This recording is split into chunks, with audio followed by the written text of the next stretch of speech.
ಕೂಡಿಕೊಂಡು ವಿಪ್ರರು ಬರುತ್ತಿದ್ದರು. ಸಾಕು, ಮದುವೆ ಬೇಡ, ಹೆಂಡತಿ ಬೇಡ, ಮಕ್ಕಳು ಬೇಡ, ಯಾವುದು ಬೇಡ. ಇವಳನ್ನೊಂದು ಕಟ್ಟಿಕೊಂಡ ಮೇಲೆ ನಮ್ಮ ಪರಿಸ್ಥಿತಿ ಹೀಗಾಗಿ ಹೋಗಿದೆ. ನಿಂತ್ಕೋ, ಹಿಂದ್ವಾ. ಇಷ್ಟು ಮಾಡಾಕಿದ್ದೆ ನೀವು. ಮತ್ ಯಾರು? ಸ್ವಾಮಿ ನಮಸ್ಕಾರ. ನಮಸ್ಕಾರ ಸ್ವಾಮಿ. ನಮ್ಮ ಪರಿಚಯ ಆಯ್ತು ಸ್ವಾಮಿ. ಪರಿಚಯ ಆಗ್ಲಿಲ್ವಾ?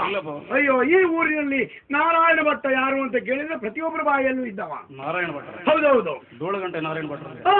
ಅದು ನಾವೇ. ನಾರಾಯಣ ಭಟ್ಟ ಅಂತ ನಮ್ಮ ಅಪ್ಪ ಹೆಸರಿಟ್ರೆ ದೋಳಗಂಟೆ ನಾರಾಯಣ ಭಟ್ರು ಅಂತ ಊರಿನವರು ಅನವರ್ತಕ ನಾಮವನ್ನು ಕೊಟ್ಟಿದ್ದಾರೆ. ಅದು ಬೇರೆ ಏನಲ್ಲ, ಅದೊಂದು ವಿಶೇಷ ಸ್ವಾಮಿ. ಯಾವಾಗ್ಲೂ ಪೂಜೆಗೆ ಹೋಗುವಂತಹ ನಾನು ಒಂದು ದಿವಸ ಪೂಜೆಗೆ ಹೋದಾಗ ಈ ದೋಳು ಬಾರಿಸುವವರು ಬರಲೇ ಇಲ್ಲ ನೋಡಿ. ದೋಳು ಬಾರಿಸುವವರು ಬರಲಿಲ್ಲ, ಇನ್ನೇನು ಮಾಡುವಂತ ಆಲೋಚನೆ ಮಾಡಿದಾಗ ಬಹಳಷ್ಟು ಮಳೆ ಬಂದಿತ್ತು, ಹೊಳೆ ತುಂಬಿತ್ತು. ಹೊಳೆ ಆಚೆಯಿಂದ ದೋಣಿ ಬಾರಿಸುವವರು ಬಾರದೇ ಇದ್ದದ್ರಿಂದ ನಾನು ಮಹಾಪೂಜೆಯನ್ನು ನಿಲ್ಲಿಸಬಾರದು ಎನ್ನುವ ಕಾರಣದಿಂದ ಪೂಜೆಯನ್ನೂ ಮಾಡದೆ ಈ ಕಡೆ ಹೊರಗಡೆ ಬಂದು ದೋಳನ್ನೂ ಬಾರಿಸಿದೆ.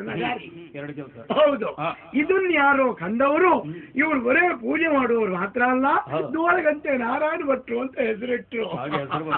ನೋಡಿ, ಇವಳು ನಮ್ಮ ಹೆಂಡತಿ. ಸ್ವಲ್ಪ ತಡ್ಕೊಳ್ಳಿ, ಈಗಲೇ ಏನಾದ್ರು ಕೊನೆಗೆ ಹೆಚ್ಚು ಕಡಿಮೆ ಆದ್ರೆ ಗಂಡಾಂತರ ಆದೀತು. ಓ ಹೌದೌದು, ಹೆಂಡತಿ. ಇವಳ ಹೆಸರು ಬಟ್ಲಗೌರಿ ಅಂತ. ಹೌದು, ಅಂದ್ರೆ ಇವಳ ಅಪ್ಪ ಅಮ್ಮನಿಗೆ ಮಕ್ಕಳೇ ಇಲ್ಲದೆ ಇದ್ದದ್ರಿಂದ ಇವರು ನಂಬಿದಂತಹ ದೇವರಿಗೆ ಬಟ್ಲನ್ನು ಒಪ್ಪಿಸ್ತೇವೆ ಮಕ್ಕಳಾದ್ರೆ ಅಂತ ಹರಕೆ ಹೊತ್ಕೊಂಡಿದ್ರಂತೆ. ಹಾಗಾಗಿ ಇವಳೊಬ್ಳು ಹುಟ್ಟಿದ್ರಿಂದ ಬಟ್ಲನ್ನು ದೇವರಿಗೆ ಒಪ್ಪಿಸುವ ಆ ಕಾಲದಲ್ಲಿ ಬಟ್ಲಲ್ಲಿ ಹುಟ್ಟಿದವಳಲ್ವೇ, ಅಂದ್ರೆ ಹರಕೆ. ಹಾಗಾಗಿ ಬಟ್ಲಗೌರಿ ಅಂತ ಹೆಸರಿಟ್ಟಿದ್ದಾರೆ ಸ್ವಾಮಿ. ಏನು ಮಾಡೋ ಹೇಳಿ, ಈಗ ಪರಿಸ್ಥಿತಿ ಹದಗೆಟ್ಟು ಹೋಗಿದೆ. ಹೌದೌದು, ಇವಳು ನನಗೆ ಒಬ್ಬಳೇ ಹೆಂಡತಿ ಅಲ್ಲ, ಮೊದ್ಲು ಇಬ್ರು ಇದ್ದಿದ್ರು, ಈಗ ನೆಗೆದು ಬಿದ್ದು ಹೋದ್ರು. ಹೇಗೆ ಅಂತ ಕೇಳಿದ್ರೆ ಪ್ರಯೋಜನ ಇಲ್ಲ ಸ್ವಾಮಿ. ಒಬ್ಳು ನೀರಿಗಂತ ಬಾವಿಗೆ ಹೋದವಳು ಒಡಿಮರ ತುಂಟಾಗಿ ಬಡಾಲ ಅಂತ ಬಿದ್ದು ಸತ್ತು ಹೋದ್ಲು. ಮತ್ತೊಬ್ಳು ಅನ್ನ ಗಂಟ್ಲಿಗೆ ಸಿಕ್ಕಿ ಅವಳು ನೀರು ಕುಡ್ಲಿಕ್ಕೂ ಸಮಯ ಇಲ್ಲದೆ ಅವಳು ಸತ್ತು ಹೋದ್ಲು. ಇಬ್ರು ಹೋದದ್ದೇನಾ ತೆಗೆದದ್ದಲ್ಲ. ಆಮೇಲೆ ಆಲೋಚನೆ ಮಾಡಿದೆ, ಮದುವೆ ಆದಂತ ಹೆಣ್ಣಂದಿರೆಲ್ಲ ಸತ್ತು ಹೋಗ್ತಾ ಇದ್ರೆ ನಮ್ಮ ಪರಿಸ್ಥಿತಿ ಏನು ಅಂತ ಆಲೋಚನೆ ಮಾಡಿ ಪುರೋಹಿತರಲ್ಲಿ ನಮ್ಮ ಜಾತಕವನ್ನು ತೋರಿಸಿದೆ. ಅವ್ರು ಹೇಳಿದ್ರು, ನಿಮ್ಗೆ ಹೆಂಡತಿ ಸಾಯಿ ಯೋಗ ಉಂಟು ಅಂತ ಹೇಳಿದ್ರು. ಇದಕ್ಕೇನಾದ್ರೂ ಪರಿಹಾರ ಇಲ್ವಾ ಸ್ವಾಮಿ ಅಂತ ಕೇಳಿದೆ. ಆವಾಗ ಅವ್ರು ಹೇಳಿದ್ರು, ಗಂಡ ಸಾಯುವ ಯೋಗ ಇದ್ದಂತ ಹೆಂಡತಿಯನ್ನ ನೀ ಕೈ ಹಿಡಿದ್ರೆ ಏನು ತೊಂದರೆ ಆಗ್ಲಿಕ್ಕಿಲ್ಲ, ಮದುವೆ ಆಗುವಂದ್ರು. ಹುಡುಕದೆ ಹುಡುಕದೆ ಹುಡುಕದೆ ಎಲ್ಲ ಕಡೆ ಹುಡುಕಿ ಅಂತೂ ಘಟ್ಟದ ಮೇಲೆ ಹೋಗಿ ಇವಳನ್ನೊಂದು ಕಟ್ಕೊಂಡು ಬಂದೆ. ಈಗ ನಮ್ಮಿಬ್ರಿಗೆ ಏನ್ ತೊಂದರೆ ಇಲ್ಲ ಸ್ವಾಮಿ. ನನ್ನ ಜಾತಕದಲ್ಲಿ ಅವಳು ಯಾವಾಗ ಸಾಯ್ತಾಳೆ ಅಂತ ನೋಡ್ತಾ ಇದ್ದದ್ದು, ಅವಳ ಜಾತಕದಲ್ಲಿ ನಾನು ಯಾವಾಗ ಸಾಯ್ತಾನೆ ಅಂತ ನೋಡುವುದು. ಈಗ ಜಾತಕ ಲಟಾಪಟ ಹೊಡ್ಕೊಳ್ತಾ ಇದ್ದಾರೆ ಹೊರತು ನಮಗೆ ಯಾವ ಜಟಾಪಟಿಯೂ ಇಲ್ಲ ನೋಡಿ. ಹೌದೌದು, ಇಲ್ಲ ಇಲ್ಲ ಸ್ವಾಮಿ. ನಾವು ಬ್ರಾಹ್ಮಣರಾದವರು ನಿಜವಾಗಿಯೂ ಮಾಡಬೇಕಾದ ಕಾರ್ಯ ಯಾವುದು? ಪೂಜೆ ಪುನಸ್ಕಾರ ಇತ್ಯಾದಿಗಳೆಲ್ಲ ಮಾಡಬೇಕು. ಬ್ರಾಹ್ಮಣರು ಅಂದ ಮೇಲೆ ಎಲ್ಲದಕ್ಕೂ ಬೇಕಾಗ್ತದೆ. ಆದ್ರೆ ಇವತ್ತು ಹೊರಟು ನಿಂತದ್ದು ಯಾಕೆ ಗೊತ್ತಾಗಿರ್ಲಿಕ್ಕಿಲ್ಲ ನಿಮಗೆ. ಇತ್ತೀಚೆಗೆ ನಮ್ಮ ಊರಿನಲ್ಲಿ ಬಜ್ಜ ಶುರುವಾಗಿ ಬಿಟ್ಟಿದೆಯಲ್ಲ, ಅದು ಗೊತ್ತಿಲ್ವ ನಿಮಗೆ? ನೀವು ಯಾವ ಊರಿನಲ್ಲಿ ಇದ್ದೀರಿ? ಕಾಯಿಲೆ ಶುರುವಾದದ್ದಲ್ಲ ಸ್ವಾಮಿ. ಆ ಪರಮೇಶ್ವರನಿಗೆ ಒಬ್ಬ ಮಗ, ಅವನ ಹೆಸರು ಭಸ್ಮಾಸುರ. ಅವ ಹುಟ್ಟಿದ ಆಗ ಪರಮೇಶ್ವರನಿಗೆ ಸಂತೋಷ ಆಯ್ತಂತೆ. ಮಗ ಹೋಗಿ ವರ ಕೇಳಿದ್ನಂತೆ. ಯಾವ ವರ? ಯಾರ ತಲೆ ಮೇಲೆ ಕೈ ಇಟ್ರು ಅವ್ರು ಸಾಯ್ಬೇಕು ಅಂತ. ಆದೀತು ತದಾಸ್ತು ಅಂದನಂತೆ. ಅವ ಆ ವರವನ್ನು ಬಳಸಿಕೊಂಡವ ಭೂಲೋಕದತ್ತ ಬಂದು ಯಾರು ಸಿಕ್ಕಿದ್ರು ಈಗ ತಲೆ ಮೇಲೆ ಕೈ ಇಡು. ಸ್ವಲ್ಪ ತಡಿಯ ಈಗೆಲ್ಲ ಹೆಚ್ಚು ಕರ್ಕೊಂಡು ಬಂದು ಸ್ವಲ್ಪ ತಡಿಯ ಹೋಗಿ ಒಂದು ಊಟ ಮುಗಿಸ್ಕೊಂಡು ಬರುವಲ್ಲವರೇ ತಡಿ, ಆಮೇಲೆ ಎಂತ ಬೇಕಾದ್ರೂ ಮಾಡಿ ನೀನು. ಅಚ್ಚಿಗಿಂತ ಓಡಾಡ್ದಾಗ ಸ್ವಾಮಿ. ಹಾಗಾಗಿ ಅವ ಈಗ ಎಲ್ಲಿ ಹೋಗಿ ಯಾರ ತಲೆ ಮೇಲೆ ಕೈ ಇಟ್ರು ನಮಗ್ ವರ್ತಮಾನ ಬರುವುದು. ಭಟ್ರೆ ಇವತ್ತೊಂದು ಬಜ್ಜೆ ಆಗಬೇಕು ಅಂತ ಇವತ್ತು ಕೆರೆಕಟ್ಟೆ ಸುಬ್ರಾಯ ಭಟ್ರ ಮನೆಗೆ ಹೊರಟಿದ್ದೇನೆ. ಬೇಡ ಅಂದ್ರೂ ಕೇಳಲಿಲ್ಲ ಇವಳು. ಕೇಳಿದ್ದಾಳೆ, ಈಗ ಆಗ್ತಾ ಉಂಟು. ಇಲ್ಲ ಏನಾದ್ರು ಬೇಕು ಅಂದ್ರೆ ಅಲ್ಲಿ ಹೋಗಾಡೋರು ನೀವೇ ಸ್ವಾಮಿ. ದಾರಿ ಮೇಲೆ ಭಸ್ಮಾಸುರ ದಿಕ್ಕಿದೆ, ಏನ್ ಮಾಡ್ತೀರಿ? ಯಾರು? ಭಸ್ಮಾಸುರ ದಿಕ್ಕಿದೆ. ಯಾವುದೇ ಕಾರಣದಿಂದ ಭಸ್ಮಾಸುರ ಎನ್ನುವ ನನಗೆ ಸಿಕ್ಕುವುದಿಲ್ಲ. ಯಾಕೆ? ಅವ ನನಗೆ ಹೆದರ್ತಾ ಇದ್ದಾನೆ. ಹೌದಾ? ನಾನು ಅವನಿಗೆ ಹೆದರುವುದಿಲ್ಲ. ಯಾಕೆ ಏನು ಅಂತ ಕೇಳಬೇಡಿ. ಕೇಳಿದ್ರು ನೀವು ನಮ್ಮೊಟ್ಟಿಗೆ ಬಂದ್ರಿ.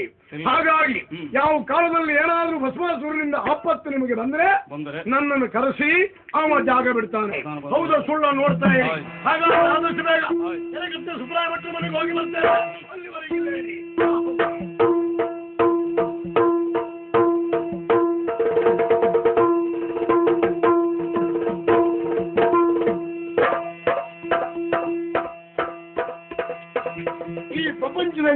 ಪ್ರಪಂಚದಲ್ಲಿ ಎಂತೆಂತ ಶಿಲ್ಪಿಗಳಿರ್ತಾರೆ ನೋಡಿ ಸ್ವಾಮಿ.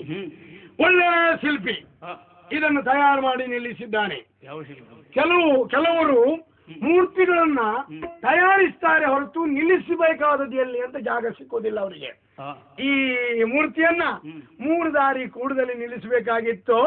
ಕೈ ಮಾತ್ರ ಹೀಗಿಟ್ಕೊಳ್ಬೇಕಾಗಿತ್ತು. ಯಾಕೆ? ಈ ಮಾರ್ಗ ಅಲ್ಲಿಗೆ ಹೋಗ್ತದೆ, ಆ ಮಾರ್ಗ ಅಲ್ಲಿಗೆ ಹೋಗ್ತದೆ ಅಂತ ಹೇಳಲಿಕ್ಕೆ. ಅದಲ್ಲದೆ ಹೋದ್ರೆ ನೋಡಿ ಎಂತ ಶಿಲ್ಪಗಳು. ಚಿನ್ನಾಭರಣ ಅಂದ್ರೆ ಮೈ ಮೇಲೆ ಇದ್ದವ್ರು ಹಾಗುಂಟು. ಒದೆಯುವುದು ಇದನ್ನ ಹಾರ ತಕೊಳ್ಳಿ. ಓಯ್ ಈ ಮೂರ್ತಿಗೆ ನಾವು ಮುಟ್ಟಿದ್ದೆ ತಡ ಒಳ್ಳೆ ಕಣ್ಣು ತಿರುಗಿಸಿದಾಗ ಉಂಟಲ್ಲ. ಜೀವದಾನ ಮಾಡಿದ್ದೀರಿ. ಒಳ್ಳೆ ಮುಟ್ಟಿದಾಗ ಜೀವದಾನ ಮಾಡಿದಾಗೆ ಆಯ್ತಾ. ಮೂರ್ತಿ ಅಂದ್ರೆ ಎಂತ ಮೂರ್ತಿ. ಮಾತನ್ನು ಕಳಿಸಿದ್ದೀರಿ. ಈ ಶಾಲೆ ನೀ ಸ್ವಲ್ಪ ನೋಡ್ತೀನಿ. ಇದೊಂದು ಪ್ರಕರಣ ಮುಗಿಲಿ. ಅಲ್ಲಿವರೆಗೆ ಏನು ಆಗಿದೆ. ತಲೆ ತಿರುಗಿದಾಗ ಉಂಟು. ತಲೆ ಸ್ವಲ್ಪ ಹಿಡ್ಕೋ, ತಿರುಗುವುದಿಲ್ಲ.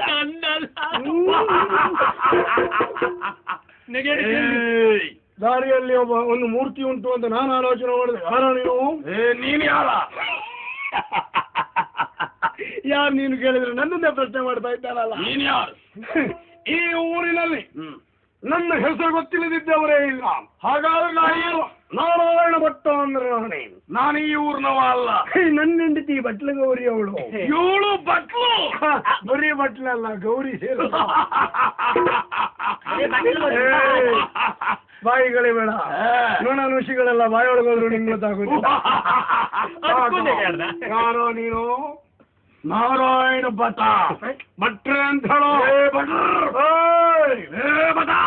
ಬಟ್ಟ ಬಟ್ಟ ಅಂದ್ರೆ ಬಟ್ಟೆಯಲ್ಲಿ ಹೊಡೆದ್ಕೊಂಡೇವೆ. ಬಟಾರಲ್ವಾ? ಸುಮ್ಮನೆ ಮತ್ತೆ ಶುರು ಮಾಡಿದಲ್ಲವ. ಭಟ್ರೆ ಭಟ್ರೆ ನಿಂಗೆ ಹೇಳಿ ಕೊಡುದಿಲ್ಲ ಸರ್. ನಾರಾಯಣ ಭಟ್ರೆ ಏನೋ ಎಲ್ಲಿಗೆ ಹೊರಟ್ರಿ? ನಾನ ಬೊಜ್ಜ ಹೊರಟೆ. ಬೊಜ್ಜ? ಹೌದು. ಯಾರು ಬೊಜ್ಜ? ಯಾರಲ್ಲ, ಸತ್ತವ್ರ ಬೊಜ್ಜ. ಸಾಯದ ವಜ್ಜ ಮಾಡುದಿಲ್ಲ. ಯಾರು ಸತ್ರು? ಕೆರೆಗಟ್ಟೆ ನಾರಾಯಣ ಭಟ್ರ ಮನೆಯಲ್ಲಿ ಕೆಲವು ಜನ ಸತ್ತಿದ್ದಾರೆ. ಸತ್ರು ಹಾಗಂದ್ರೆ ಅವ ಸತ್ತವ ಮತ್ತೊಬ್ಬ ಹುಟ್ಕೊಂಡಿದ್ದಾನೆ. ಸತ್ತವ ಹುಟ್ಟುವುದುಂಟೇನಾ? ಅಂದ್ರೆ ಮಾತಿಗೆ ಹೇಳಿದ್ದ. ಯಾರೋ? ಅದೇ ಪರಮೇಶ್ವರನ ಮಗ ಭಸ್ಮಾಸುರ ಎನ್ನುವ. ಹೌದಾ? ಯಾರ ತಲೆ ಮೇಲೆ ಕೈ ಇಟ್ಟರು ಅವ್ರು ಬೂದಿಯಾಗಿ ಹೋಗ್ತಾರೆ. ಹೌದಾ? ಆ ವಿಷಯ ನಿನಗೆ ಗೊತ್ತಿರಲಿಲ್ಲ. ಆದ್ರಿಂದ ಎಲ್ಲಿವರೆಗೆ ಸಾಯ್ತಾರೋ ಅಲ್ಲಿವರೆಗೆ ನಾವು ಬಜ್ಜ ಮಾಡುದು. ಉಂಟಾ? ಈ ಪ್ರಕರಣ ಆಗುವಲ್ಲವರಿಗೆ ಸ್ವಲ್ಪ ಅದು ಇಂಥ ಪ್ರಕರಣ ಆಗುವಲ್ಲವರಿಗಂತೂ ಉಂಟಾ? ನಮ್ದೆಲ್ಲ ಹಾಗೆ ಅದು. ನಾರಾಯಣ ಭಟ್ರೆ ನನ್ನ ಹೆಂಡತಿ ಮೊನ್ನೆ ಸುಬ್ರಾಯ ಭಟ್ರ ಮನೆ ಕೇರಿಗೆ ಅವನು ಬಂದಿದ್ದಾನೆ. ಎಲ್ಲಿಗೆ? ಭಸ್ಮಾಸುರ. ಆದ್ರೂ ನಮ್ಮ ಕೇರಿ ಬರಲೇ ಇಲ್ಲ. ಇವತ್ತು ಬಂದ. ಎಲ್ಲಿ ಬಂದ? ಇಲ್ಲೇ ಬಂದ. ಯಾವುದೆಲ್ಲಿ ಬಂದ? ಇಲ್ಲೇ ಇದ್ದ. ಬರುವುದಿಲ್ಲ ಅವ. ನನಗೆ ಹೆದರ್ತಾನೆ ಅವ. ಬಟ ಬಟ ಅಂದ್ರೆ ಜಾಗ್ರತೆ. ನಾನೇ ಭಸ್ಮಾಸುರ. ನಾನೇ ಭಸ್ಮಾಸುರ.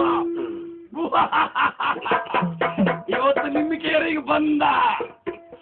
ಸಿಕ್ಕದ್ಯಾ ಮಗನೇ? ಒಳ್ಳೆದಾಯ್ತು. ನಾನು ನಿನ್ನನ್ನೇ ಹುಡುಕ್ತಾ ಇದ್ದೆ. ನನ್ನನ್ನೇ? ಹೌದು. ಯಾಕೆ? ಕಾರಣ ಬೇರೇನಲ್ಲ. ಈ ಪ್ರಪಂಚದಲ್ಲಿ ಎಲ್ಲವರ ತಲೆ ಮೇಲೆ ಕೈ ಇಟ್ಟರು ಬೂದಿಯಾಗುವ ಶಕ್ತಿ ನಿನ್ನೆಲ್ಲ ಉಂಟು ಅಂತ ವರವನ್ನು ಪಡೆದಿದ್ದೇನೆ ನಾನು. ಹಾಗೆ ನೀನೊಬ್ಬ ಸಿಗಬೇಕು, ನಿನ್ನ ಬೂದಿ ಮಾಡಬೇಕು ಅಂತ ಆಲೋಚನೆ ಮಾಡಿದ್ದೇನೆ. ಇಡೀ ಲೋಕವನ್ನೇ ಬೂದಿ ಮಾಡುವಂತಹ ಶಕ್ತಿ ನನ್ನಲ್ಲಿದೆ. ನಿನ್ನನ್ನು ಬೂದಿ ಮಾಡುವ ಶಕ್ತಿ ನನ್ನಲ್ಲಿದೆ. ಹೌದು. ಭಯಂಕರ ಭಯಂಕರ ಅಲ್ಲದೆ ಏನೋ ಒಂದು ಮಾಡಿಕೊಂಡೆ. ಅವಳು ಹೆದರಬೇಡ. ಹೆಂಡ್ತಿಯ ನನ್ನ ಹೆಂಡತಿ ಹೆದರ್ತಾಳ? ಹೆದರಬೇಡ. ಹೆದರುದು ಬೇಡ, ನಾ ಇದ್ದೆ. ಯಾಕೆ?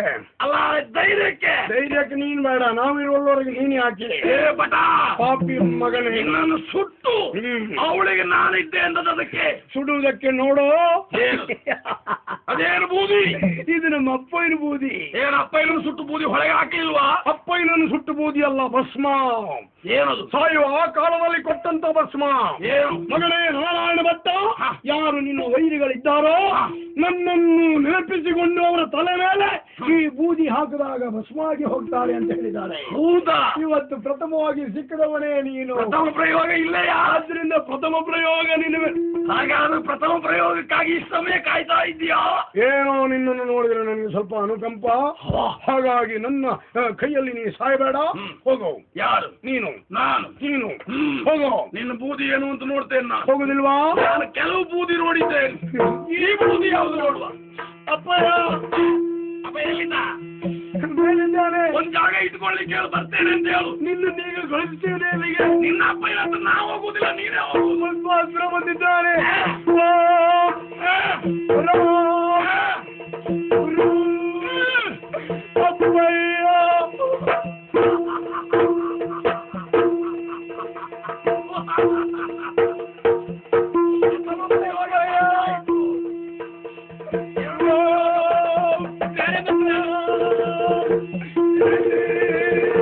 ಅಪ್ಪಯ್ಯ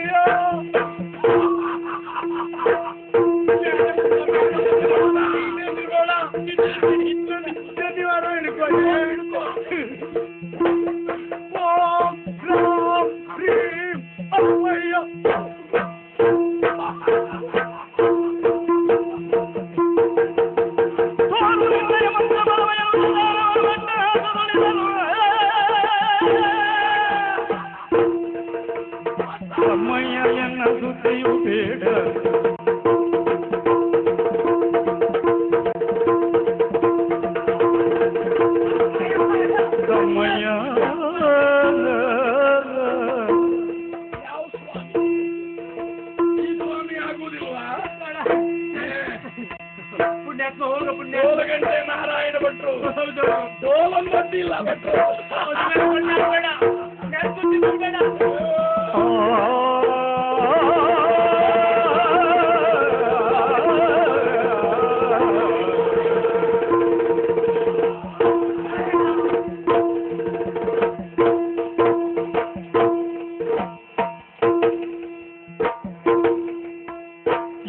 ಹೋದಳು ಸತಿಯನು ವಿಪ್ರ ಅರಸುತ್ತ ಬರುತ್ತಿರೇ ವಿಪ್ರ ಸತಿಯನರಸುತ್ತ ಬರುತ್ತಿರಲು